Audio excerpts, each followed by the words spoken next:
Magandang panahon mga kapatid.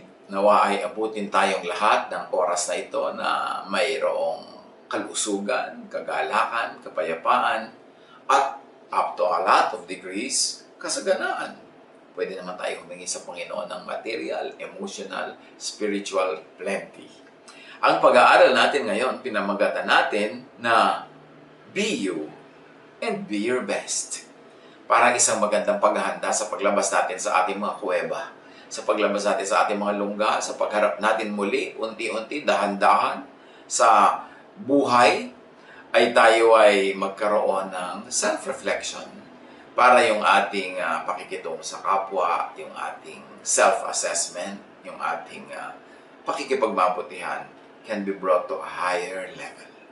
Ephesians 2:10. For we are God's handiwork, created in Christ Jesus to do good works, which God prepared in advance for us to do. So malinaw na tayong lahat ay gawa, likha ng Panginoon, and we are wonderfully made, each one of us. Walang puwera. Created in Christ Jesus to do good works. Meron tayong misyon, meron tayong nakatakda na mga dapat gawin, and sabi ng Ephesians, God prepared all of this in advance for us to do. Paano hinanda ng Panginoon ng in advance sa mga gagawin natin? Yan ay nakatugma sa ibinigay niya sa ating mga giftings, ibinigay niya mga katangian, kalakasan, kakayahan. Kaya be you and therefore be your best. Mark 10:35-40. Lumapit kay Jesus sa mga anak ni Zebedeo na sina Santiago at Juan. Sinabi nila, Guro, mahihilingin po sana kami sa inyo. Ano ang nais nyo? Tanong ni Jesus. Sumagot sila, sana po ay makasama kami sa inyong karangalan at maupo ang isa sa kanan at isa sa kaliwa. Ngunit sabi ni Jesus sa kanila, hindi nyo nalalaman ang inyong hinihingi. Makakaya ba ninyong tiisin ang hirap na aking daranasin? Makakaya ba ninyo ang bautismong ibabautismo sa akin? Opo, tugon nila. So itong magkapatid na ito, napakapangahas. May paniniwala sila na darating ang panahon that Jesus would be glorified. Ang gusto nila, magkabilang umupo sila sa magkabilang tabi ng Panginoon na parang kasama sila sa lahat ng hirap na dinanas, kasama sila sa lahat ng mga ginawang mga kadakilaan, tatabi sila doon para maambunan ng grasya, para matamaan ng spotlight. Sabi ni Jesus, hindi nyo nalalaman ang hinihingi nyo. Kaya nyo ba ang mga gagawin ko? Matitiis nyo ba ang mga titiisin ko? Pagdaraanan nyo ba ang mga pagdaraanan ko? At ang lakas ng loob nila sumagot, Opo! Parang alam na alam nila kung ano mangyayari kay Jesus. Kung ipinako si Jesus, magpapapako din sila. Payag sila. Kaya nila. So, hindi nila alam ang sinasabi nila. Gusto nila yung kaluwalhatian, gusto nila yung honor, pero hindi nila kaya yung hirap para marating yun. Sinabi ni Jesus, ang kopang aking iinumin ay iinumin nga ninyo at babautismuhan nga kayo sa bautismong tatanggapin ko. Ngunit, hindi ako magpapasya kung sino ang maupo sa aking kanan at sa aking kaliwa. Ang mga karangalang yan ay para sa mga pinaglaanan. So, hindi na dinebate ni Jesus yung point nila na kaya nilang daanan yung dadaanan ni Jesus, kaya nilang gawin ang magagawa ni Jesus. Hindi na niya sinabi yun. Ang sabi nilang ni Jesus, okay, kung kaya nyo, di kaya nyo, pero hindi naman ako magpapasya kung sino uupo sa kanan ko at sa kaliwa. In other words, ang Ama sa langit ang magpapasya kung sino ang bibigyan din ng mga karangalan. James and John want honor that is not for them. They want to appear to be what they are not. Ang concern nila yung audience. Makita sila ng audience na katabi ni Jesus, hindi na sila nahiya kay Jesus at sa Diyos na mag-apply na tumabi doon. Hindi na nila pinahalagahan kung anong tingin sa kanila ng Diyos. Ang iniisip nila, anong magiging tingin sa kanila ng tao kung nakadikit sila kay Jesus. Ephesians 4:11-12. So Christ Himself gave the apostles, the prophets, the evangelists, the pastors, and teachers to equip His people for works of service so that the body of Christ may be built up. Si Jesus daw mismo ang nagpasya, nagbigay ng mga kakayanan at pumili kung sino ang mga magiging apostoles, propeta, magiging soul winner, pastor, guro. At ito daw ay siya ang magbumudmod para sa ikabubuti ng lahat. Para pagka ang bawat isa na binigyan niya ng kakayanan ay mag-perform according to their giftedness, yung buong katawan, yung buong church, yung buong pamilya, yung buong community will be built up. They will be uplifted, they will be developed, they will be ministered to. So lahat, gagaling din, huhusay din sa ikabubuti ng lahat. So Christ gives specific assignments and roles to individuals. At ito daw yung sinasabi nga na God prepared this in advance for us to do. 1 Corinthians 12:1-11. Now about the gifts of the Spirit, I do not want you to be uninformed. There are different kinds of gifts, but the same Spirit distributes them. There are different kinds of service, but the same Lord. There are different kinds of working, but in all of them and in everyone, it is the same God at work. Now, to each one, the manifestation of the Spirit is given for the common good. So talagang Diyos ang nagpapasya kung anong gift ang ibibigay, anong talent, anong kakayanan, anong kapangyarihan, anong capacity, para walang duplication. O para kung may duplication, yung marami enough yung ganong talent for the need of the whole community. Walang magiging useless at walang magiging parang redundancy of another person. At ito daw ay ibinibigay para sa ikabubuti ng lahat. Hindi para sa ikabubuti ng isang tao lang, kundi ng lahat. Pagka ginawa mo kung anong gifting mo, kung anong calling mo, lahat ay mapapabuti. So if you're absent from your correct place will be empty. So somebody has to take over yung sa kapabayaan mo, makahati siya sa kanyang tunay na assignment at sa pag-stand niya in your position where you are not and where you should be there. So maganda yung ipinapaalala sa ating lahat mga kapatid. First and foremost, ang context ito sa church. Dapat ang mga tao may kanya-kanyang function, may kanya-kanyang galaw, may kanya-kanyang ginagawa ayon sa ibinigay sa kanya ng Panginoon na kakayanan. Pagka-absent ka, you cheat all of us. Dahil yung gift mo, hindi nakaka-minister sa amin, hindi namin napapakinabangan. So may kakanta para lahat makantahan, hindi naman lahat kakantay. May magtuturo para lahat maturuan. May mga ngaral, meron namang ang mga gift nila, administration, meron naman na pag-aayos ito at noon, meron mga technician, iba-iba. Pero pagka ang lahat ay nagtrabaho, everybody will be built up. Ganon din sa pamilya. Ang isang pamilya, may iba-ibang gifts ang members, kanya-kanyang kakayanan. Hindi dapat na pabigat ka lang, wala kang ginagawa, hingi ka lang ng hingi, tatamad-tamad ka lang. Dapat gawin mo yung pinakamagaling na kaya mong gawin, na bigay sa iyo ng Panginoon na gift, para pakinabangan ka rin at makatulong sa pamilya. Ganon din sa community, at pag pinalaki natin sa bansa, and then sa daigdig, may kanya-kanyang papel ang mga tao, ang mga grupo-grupo ng mga tao sa ikabubuti ng buong sangkatauhan. Ngayon, pagka hindi ka lumugar sa tama mong lugar, katulad ng magkapatid na gustong umupo sa hindi nila dapat upan, you will never be the best person that you can be. You will always have to pretend. You will always have to stand taller than what you really are. You will not be happy. You will be stressed. Mahirap yata mag-maintain ng image na hindi naman totoo. Nakakapagod yan. And then of course, in-enumerate sa Corinthians yung mga gifts. At hindi na natin iisa-isahin yun ngayon. Homework nyo, basahin nyo ngayon yung Bible at nang maisa-isa nyo ma-appreciate yung mga gifts na nakalista dyan sa Corinthians. Pero ang ending niyan, sabi, all of these are the work of one and the same Spirit. and He distributes them to each one just as He determines. Tulad ng ang Diyos ang nagdedetermine kung sinong uupo sa kanan at kaliwa ni Jesus, kung sinong bibigyan niya ng karangalan, Diyos din ang nagpapasya, and in this case, the Holy Spirit, kung anong gift ang tatanggapin ng sino man. Hindi tayo ang nagpapasya niyan. Ang tungkulin natin, hanapin, linangin, i-develop yung gift na yon at isubmit yon to the church, to the family, to the community, to the nation, to humanity.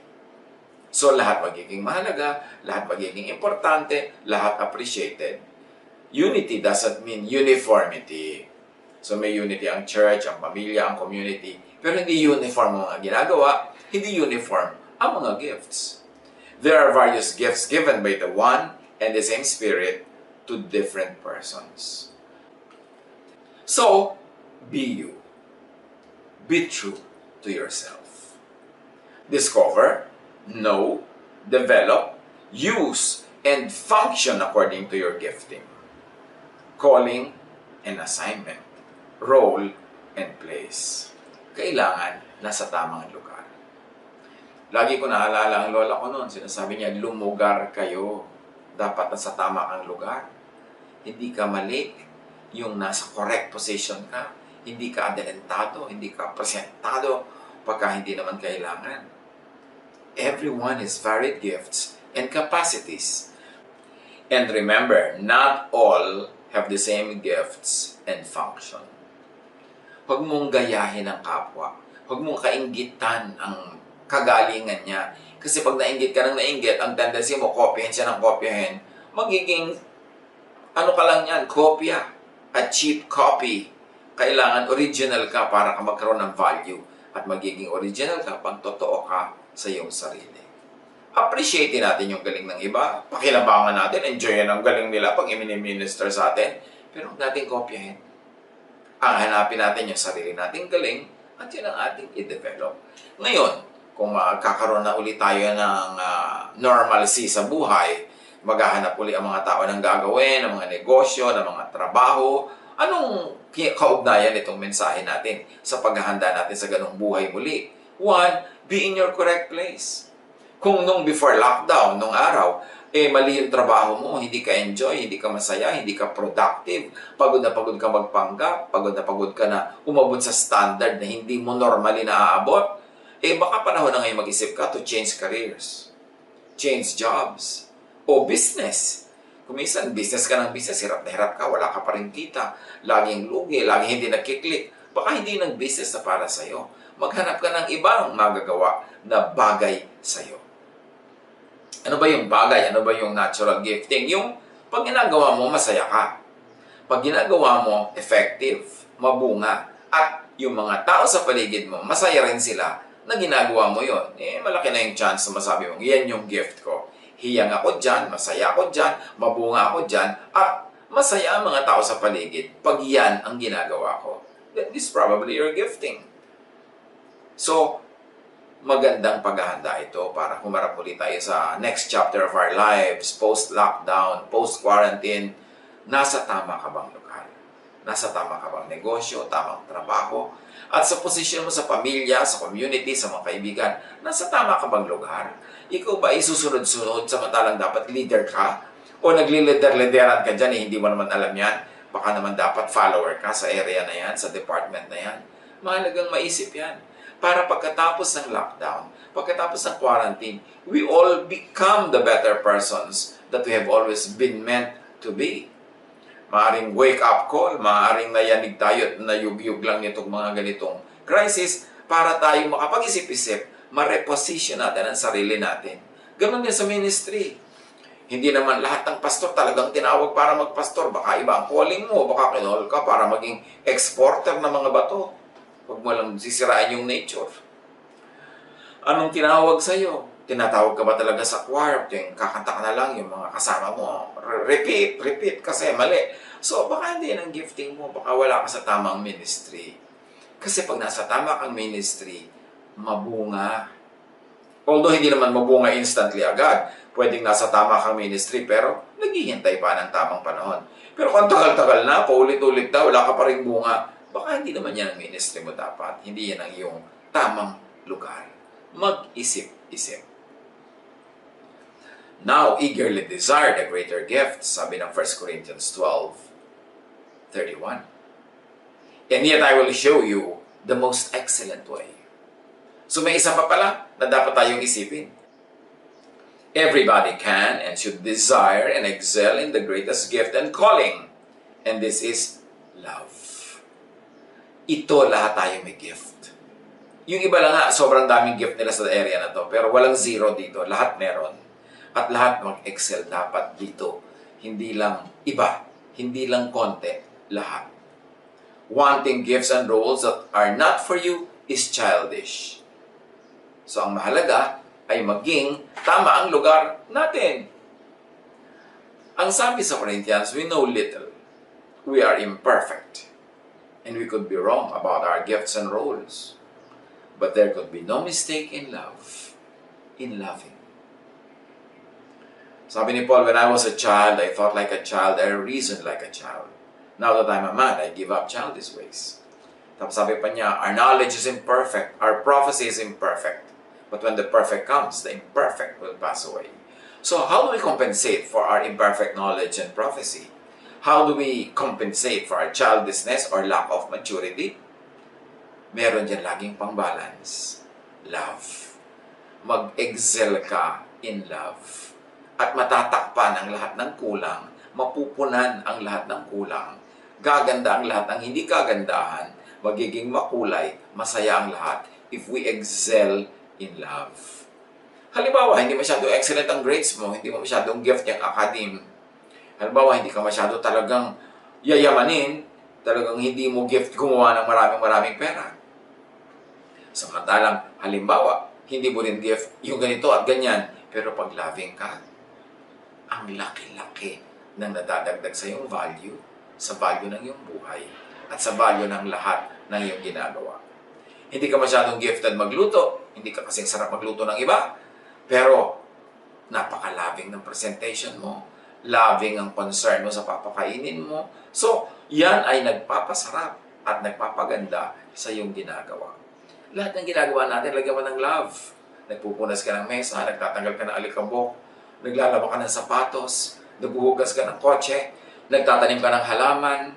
Lahat yan, pag ginawa mong in a very loving way, maiiba ang quality ng iyong output.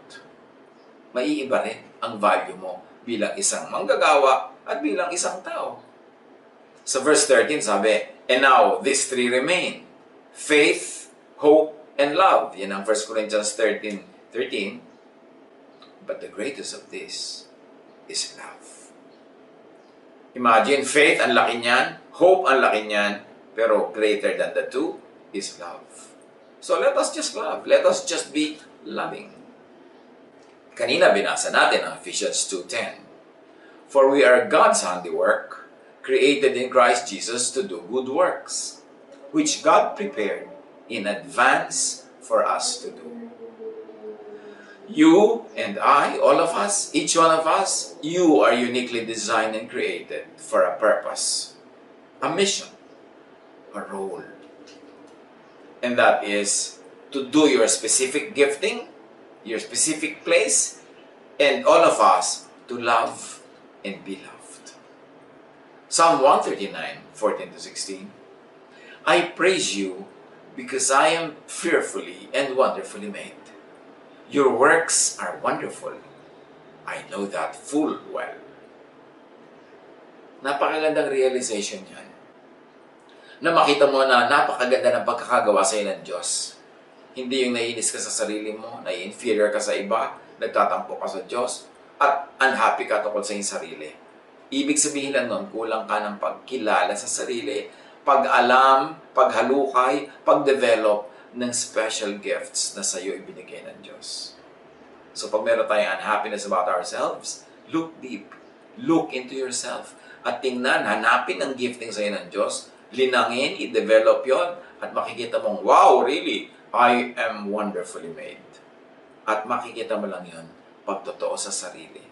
Pag hindi nangungopya ng iba, at pagka tinuturuan natin ang ating sariling maging mabunga ayon sa kung anong halaman tayo. Kung mangga ka, manggang bunga mo. Kung duhat ka, duhat. Pagka kinopya mo yung bunga ng iba, hindi ka mamumunga ng tamang bunga mo. At ano man ang bunga mo, ano man ang role mo, ano man ang trabaho mo or job mo, pag yan, dinagdagan mo ng love. Loving ang paraan ng paggawa, loving yung produkto, loving yung mood habang gumagawa ka, you will be the best person that you can ever be. When you love, you are your most faithful to God and to yourself. When you love, you are your most correct, most successful, most wonderful you. At pagka ang isang tao ay very loving, napakalaki ng kanyang kayamanan. Huwag natin laging sukatin ang kayamanan sa pera, sa ari-arian. Ang maibigin, ang magaling magmahal, ay mayaman. At lalong-lalo, kung minamahal din siya ng iba, dagdag na yaman din yon. Pero syempre, bago mo asamin na maging mahal ka ng lahat, mahalin mo muna ang lahat. Bago mo asamin na tumanggap ka ng pag-ibig, magbigay ka muna ng pagmamahal. A failure is one who does not love. So kung ikaw ay maibigin, marami kang inibig, tinutulungan, isa kang malaking success. Kahit hindi ka mayaman materially. So operate on your particular gift and role. Alamin, hanapin yan. Operate on everyone's gift and role. Yung alam na, yan ay love. May particular gift and role ka, alamin mo yon. Pero lahat tayo may common particular gift and role to love. John 13:34-35. A new command I give you. Love one another. As I have loved you, so you must love one another. By this, everyone will know that you are my disciples, if you love one another.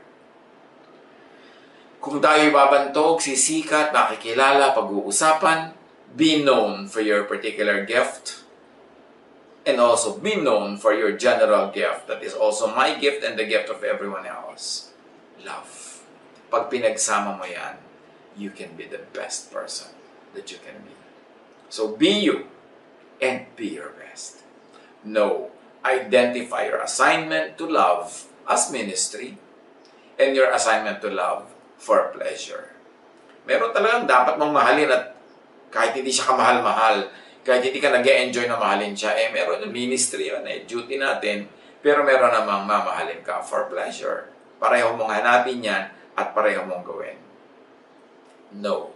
Identify your gifts and enablement to love. Akala nung iba, hindi sila mapagmahal. Akala nila wala silang paghuhugutan ng pagmamahal. Kulang lang siguro sa practice. Pero ang pinakamalaking space na ibigay sa atin ng Diyos sa puso natin is the space to love. Napakaraming pwedeng hugutin because God is love. So suriin natin ating sarili, are we loving enough? Yung ba mga katabi natin, mga kasama natin sa bahay, minamahal ba natin ang sapat o ang konti-konti ng love na binibigay natin compared to yung kaya naman talaga nating ibigay? Be loving and you'd be at your best. God bless us all.